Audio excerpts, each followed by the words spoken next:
উলুবেড়িয়া হাসপাতাল থেকে সরানো হলো পশ্চিমবঙ্গ ফার্মাসিউটিক্যালসের স্যালাইনের বোতল।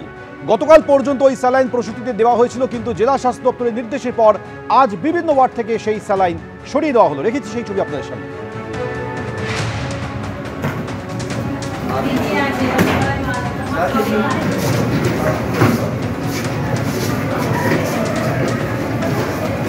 মেদিনীপুর মেডিকেল কলেজে বিষাক্ত স্যালাইন ব্যবহারের পর প্রসূতির মৃত্যুর অভিযোগ ওঠে। কয়েকজন প্রসূতি অসুস্থ হয়ে পড়েন। সেই ঘটনার পর তোলপাড় পড়ে যায়। এদিকে কলকাতার একাধিক মেডিকেল কলেজে এখনও সেই স্যালাইন কী করে ব্যবহার করা হচ্ছে সেই প্রশ্ন উঠেছে। আর অন্যদিকে উলুবেড়িয়া হাসপাতাল থেকে সরানো হলো সেই কালো তালিকাভুক্ত সংস্থা পশ্চিমবঙ্গ ফার্মাসিউটিক্যালসের স্যালাইনের বোতল। গতকাল পর্যন্ত যদিও এই স্যালাইন দেওয়া হয়েছিল, কিন্তু জেলা স্বাস্থ্য দপ্তরের নির্দেশের পর আজ হাসপাতাল থেকে স্যালাইনের বোতল সরিয়ে ফেলা হলো।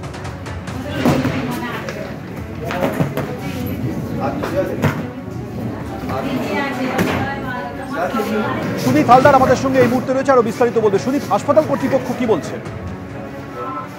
দেখো সৌমেন, গতকাল মেদিনীপুর মেডিকেল কলেজে এক প্রসূতি যে বিষাক্ত স্যালাইন রিঙ্গার্স ল্যাকটেট সেটা ব্যবহার করার ফলে কিন্তু মৃত্যু হয়েছে।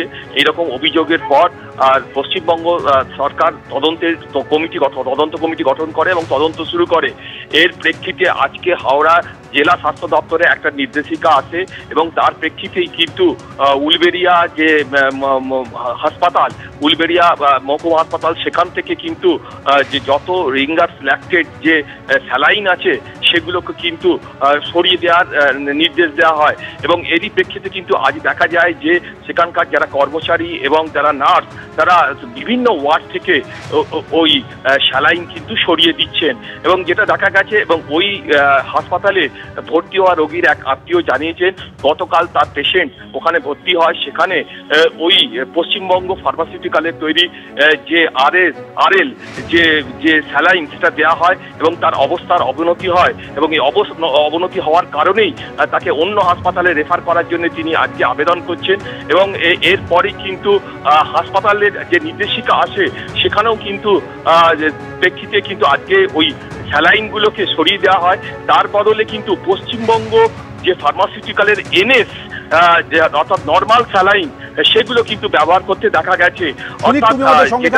আপনাদের দেখাচ্ছি উলুবেড়িয়া হাসপাতাল থেকে পশ্চিমবঙ্গ ফার্মাসিউটিক্যালসের স্যালাইনের বোতল সরিয়ে দেওয়া হয়েছে, কিন্তু গতকাল পর্যন্ত এই স্যালাইনের ব্যবহার করা হয়েছিল। সুনীত, এখানেই প্রশ্ন হচ্ছে, 7 তারিখে সরকারের তরফ থেকে নোটিশ দেওয়া হয়েছিল, কিন্তু তারপরেও গত 3-4 দিন ধরে স্যালাইন ব্যবহার করছিল, 4 দিন পর টনক নড়ল। একদমই ঠিকই বলেছ। যেটা স্বাস্থ্য দপ্তর সূত্রে খবর যে এ ব্যাপারে লিখিত কোনো নির্দেশিকা তাদের হাতে ছিল না, সেই কারণেই কিন্তু সিদ্ধান্ত নিতে দেরি হয়েছে। আজকে নির্দেশিকা হাতে পাওয়ার পরই কিন্তু তারা তড়িঘড়ি করে সেই স্যালাইন সরিয়ে দিচ্ছে। এবং যেহেতু এতদিন তাদের হাতে কোনো নির্দেশিকা ছিল না সরকারি, সেই কারণেই কিন্তু তারা সরায়নি। এবং এই যে স্যালাইন তারা কিন্তু নিয়মিত ব্যবহার করেছে।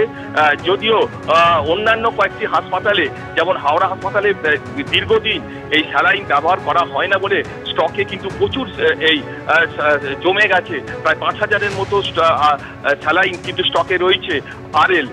এবং যেটা জানা যাচ্ছে যে অন্য বিকল্প স্যালাইন কিন্তু ব্যবহার করা হচ্ছে। কিন্তু আজকে থেকে কিন্তু দেখা যাচ্ছে যে উলুবেড়িয়া হাসপাতালে সেখানে কিন্তু আরএল অর্থাৎ রিঙ্গার্স ল্যাকটেট যে স্যালাইন সেটা কিন্তু সরিয়ে দেওয়া হচ্ছে, সেখানে কিন্তু বিকল্প অন্য স্যালাইন ব্যবহার করা হচ্ছে। সুনীত, তুমি আমাদের সঙ্গে থাকো। অর্থাৎ স্বাস্থ্য দপ্তরের তরফ থেকে 7 তারিখে নোটিশ জারি করে বলা হয়েছিল যে এই কালো তালিকাভুক্ত সংস্থার স্যালাইন ব্যবহার বন্ধ করতে হবে, কিন্তু তার 4 দিন পরেও এই উলুবেড়িয়া মহকুমা হাসপাতালে এই স্যালাইন ব্যবহার করা হচ্ছিল। উলুবেড়িয়া মহকুমা হাসপাতাল সূত্রে দাবি করা হচ্ছে তাদের কাছে নাকি এই নির্দেশিকা এসে পৌঁছয়নি।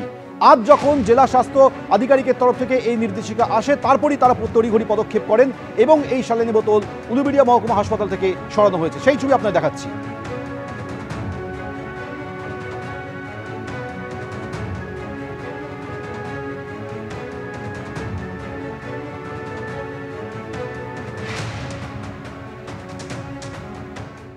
you